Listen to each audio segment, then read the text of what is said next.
Kevin Holland minus 140. Stephen Wonderboy Thompson plus 120. Holland, of course, coming off that quick submission loss to Khamzat Chimaev at UFC 279 in September. Wonderboy, first start of 2022. Last win for Thompson Kenflo back in 2020 at the end of the year against Jeff Neal. Your thoughts on Stephen Wonderboy Thompson? Here's the underdog against Kevin Holland in our main event. You know, Kevin has improved so much. I think that he's a guy that is still showing a lot of potential. I still think he's got a long way to go as far as improving, and he will get there. But I don't know about these odds here. This is confusing me, and not that I'm a big odds expert or anything like that. But for me, I don't know what's missing here. I know Wonderboy's probably at the end of his career. He's had a lot of fights, all that stuff, but I don't know. I don't see Kevin Holland being a strong enough takedown guy to be a threat to Wonderboy. Wonderboy's gone against guys that are better takedown artists and has been able to stand on the feet.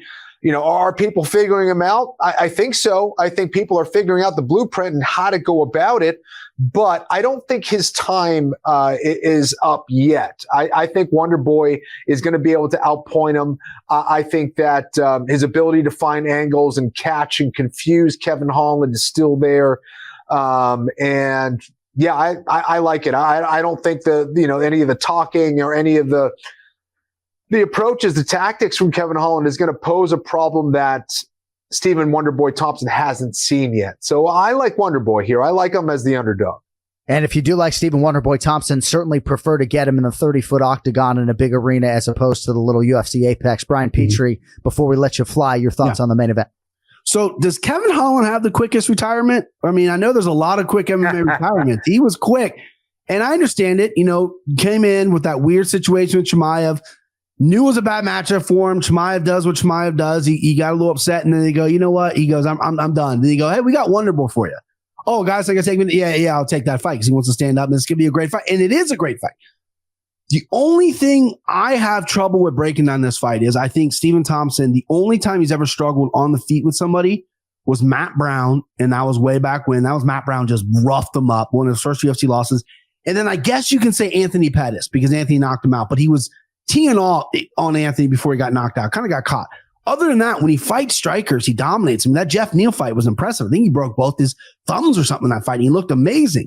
Kevin Holland's going to want to stand up. Kevin Holland can take you down, can wrestle. He's a Travis Lutter black belt. I don't know how much weight that carries, but he is a black belt. And I think he's going to want to mix it up here, but I also think he's going to stand because Kevin Holland does very well when he stands with people too. His countering is very good.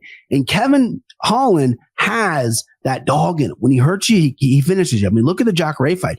He's smiling, having a good time. Then he buzzed Jacare and then he just murdered him. And he does that in the Cowboy Oliveira fight.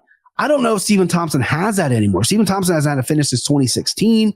His striking is some of the best in the UFC's ever seen.